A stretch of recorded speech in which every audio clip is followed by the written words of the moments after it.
Well, hats off to Ohio State. They, really the end of the first half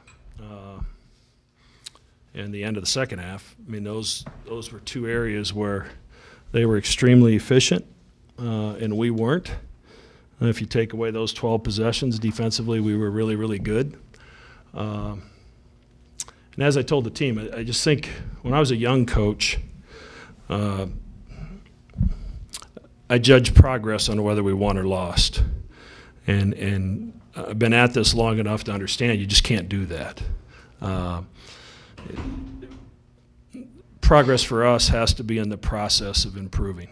And we did many things better tonight than we did against Western Illinois and we did against East Tennessee State. And the guys need to understand, as I look at the film, what we're doing better and why we're doing it better, instead of just getting beat up with the mistakes they made. Because while we made some mistakes and we've got to clean them up, this team is progressing. And the fight they showed the second half, it's what we have to have. Now, we have to be more intelligent. We had 11 turnovers at halftime. If you want to point to something that changes the outcome of a game, I mean, that's it. We exerted a lot of energy getting back in that game and taking the lead. And I think 5 of those turnovers were probably offensive fouls where we just ran into guys. So we did some really good things. And, Davion did some good things. Ty did some good things. The front line, Jake, I thought, had energy. But they executed down the stretch better than we did. Question from the student athletes. Yes, Mac. Excuse me. Mac mentioned the turnovers, 3 assists, 11 turnovers gave away in the first half. I guess after the hot start, what kind of led to some of those struggles there? I didn't hear the first part of your question. I'm sorry. I'm sorry. With 3 assists, 11 turnovers in the first half after the hot start to the game, what kind of led to some of those struggles? Just movement. I mean, offense felt like a little stagnant. I mean, we could have, especially me, just get the offense just in a better flow.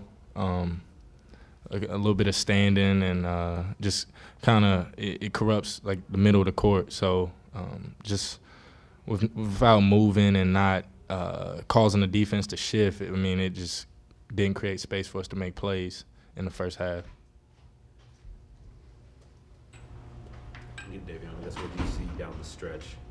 Just you guys battled back and it was a game right there at the end. What led to sort of not being able to put the ball in the bucket down the stretch? Final 2 minutes or so? Not sure really. I mean, a couple shots, kind of questionable shots. I mean, we tried to get switches and force the ball on the inside to Martin, who played really hard in the paint. But like Coach said, I mean, we just got to come out and start our first half like we come out with the same intensity the second half. How you were really aggressive to start the second half. Is it just a part of maybe letting out some frustration from being in foul trouble in the first, or what kind of allowed you to be so successful to get you guys back in the game? Pretty much we was trailing by 12 in the first half. Just had the mentality just to come back so we can try to get this dub, to be honest. I think you started 5 of 6, finished 1 of 8. Did Ohio State adjust to you at all during the game, down the stretch especially, to make things more difficult? I pretty much wasn't making any shots at the end. Made one big one and then everything just fell apart. I mean, on my behalf, wasn't knocking down any shots, but Marcus came in with a lot of energy. Got down, I think it was 2 crucial ones that we really needed, so we must have just fed the high hand and see if I can just sit there and just keep going, but nothing ended up clicking. Your shots feel good, the ones that you were missing? Yeah. Keyshawn was just talking out there about playing against you during the summer. Just wonder what their relationship's like with him and what it was like to match up with him tonight. Keyshawn is like my brother. He's like my older brother. Throughout the summers, we always battle one-on-one, sit there, and it's mostly just competitive between me and him. He's a great player, and it was just fun just being out there and also just playing against him. Was this a game you look forward to for the chance chance, like when you saw that he was going to Ohio State and this was on the schedule, was that a little extra motivation for you? Yeah. We had a lot of talking, exchanging some words that would just pretty much just see who's going to come out with the win. You talk to him now afterward, or you just kind of let this one lie? No, I talked to him. He cool. I mean, ain't nothing big, nothing too small. Davion, what do you want this team to learn? I mean, you mentioned getting off to a better start in the first half, but I just wonder down the stretch, Ohio State did make some plays. And I don't know, can you take away something from this game in terms of how to finish a little bit better?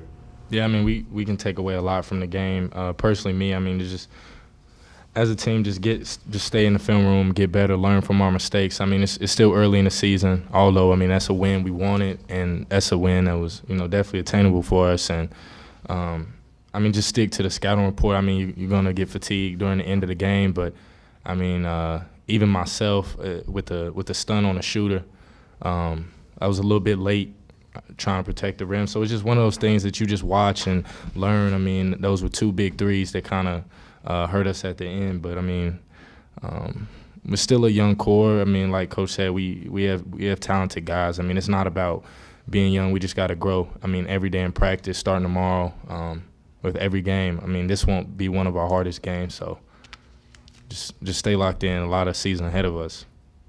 Take 2 more for the student athletes. Touch on that. Just what did you notice about the team at halftime? I mean, you're down 12, and obviously things weren't clicking. What was the mood like, and why do you think you guys were able to put it together so quickly?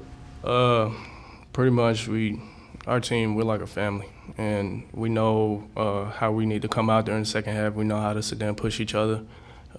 We talk to each other in the locker room, see what things that we have to do to sit there and improve. And at the end of the day, I mean, we came out, we did what we had to do. But we just gonna sit down and learn from this game and just carry it on. I mean, we're just gonna sit there and do a lot better for this week coming up. All right, thanks, guys. Appreciate it. See you tomorrow, guys.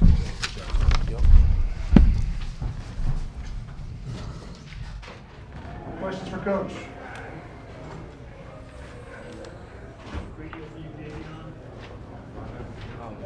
How do you assess the last 2-3? You guys go up 4, crowds into it. It seems like you have a lot of momentum, and then all of a sudden they hit that 2 against 1. We probably, we stunned a guy we shouldn't have stunned off Washington just a step, and he knocked it down. And then we come down the next possession. Marcus gets a wide open 3 from the corner and misses it. Martin gets the offensive rebound and gets fouled, and we miss a free throw. So, I mean, that possession I thought was pretty good. The next possession, Tyshawn had a 10, 12-footer, not too bad, and then we closed out a little short on CJ on the other end rather than making him put it on the floor. We let him size it up. And, those 2 guys hit big shots at critical times. And then, Martin fouling out certainly hurt us. He's our most active front line guy, and not having him at the end was pretty critical. It's just the little things. I mean, when you think about it, that's what it comes down to. Most comes down to that in this tightly contested the way it was. Most games are decided by not necessarily who makes the most good plays. It's who makes the most mistakes, and we made the most mistakes. And to their credit, when we made mistakes, they made us pay. There was a lot of time left in the game, but you had the 10-2 lead, but it seemed like you guys were missing those lobs at the rim just a little bit. There were a lot of chances to finish, I guess, down there and didn't get them. Did you guys kind of miss an opportunity to put a bigger lead on them? Yeah, Sam mishandled a couple that he's been incredibly consistent with in practice. The first play of the game, we didn't make a very good pass to Martin, and if we make a good pass, we got a dunk to start it. So, those are things we have to be a little bit more precise with what we do. And really the last day or 2 is the first time we've had Martin and Jake in practice at the same time, really since the start of practice in September. So we'll be able to practice that a little more, assuming they both stay healthy and, Martin's knee doesn't swell up and Jake's knee feels better. But, there was the first 25 possessions of each half were really good. You know, they scored on 9 of 25 possessions the first half and 10 the second half. I mean, that's winning basketball. You know, against a team that went into a good Cincinnati team and beat them there. So we showed a little more mettle tonight than we did in our first 2 games, and we're a little bit more consistent with some of the things we did. We just you know, we haven't put 2 halves together yet. I know you brought Tyshawn back in the first half with a couple minutes left. Do you think about bringing him back sooner, or even DJ? Well, you know, our plan was that we keep it within 4 or 6. We were going to try to save him because obviously it was a physical game. There were a lot of whistles. You know, 37 fouls for a game we play in is, I think there were, you know, what did we foul 8 times or 9 times the other night against East Tennessee State for the game. So, you know, and then it just kind of got away from us. And then once we put Tyshawn in, they hit a couple. So obviously we thought about it. We talked about it on the bench, but, you know, we clearly weren't the same team without those 2 on the floor. Seems like Jacob and Martine were a lot different just in terms of effort alone, even though things weren't, you know, always finishing clean, but it seemed like their effort was a lot different. You know, we really did it on their starting 5. We really did a good job. You know, I think our plan and execution of the plan on Caleb Wesson was good. You know, he only got 7 shots. I think our aggressiveness in the ball screens for C.J. Jackson, he's 2 for 9 and turns it over 5 times, which is something he doesn't usually do. But you know, they're bench guys. You know, Woods really hurt us and Washington really hurt us. And then C.J. hits the big shot. He's 1 of 8 at the time, and you know, buries a big 3 with the game on the line. So that's what you hope your upperclassman will do, and he did it. 2 more for Coach. How curious are you to take this team now on the road and get them out of this building, play in another gym beside your own? Well, I'd rather play here. You know, it'll be good for us. The 3 days of practice leading up to the Grand Caymans is really going to be important for us, starting tomorrow. And we had some guys log some minutes tonight, so we have to be smart with it. But you know, we have to continue to improve, and that's my message to this team. This is a team that I think can grow throughout the season. So we've got to stick with each other and you know, keep working, that's what we intend to do.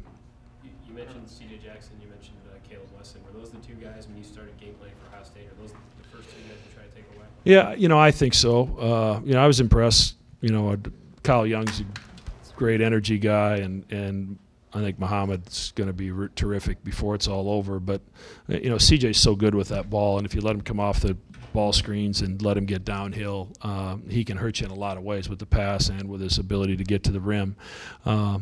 And you know, we just don't have anybody with the bulk that can guard Caleb one-on-one. So we ran at him a couple different ways, and at least, you know, kept him off balance and forced a few turnovers doing that. But you know, those 2 guys are really good players. And when you can bring a guy like Keyshawn Woods off the bench with his experience and his ability to score it, because he can really score at all 3 levels. He's more than a shooter, and he proved that tonight.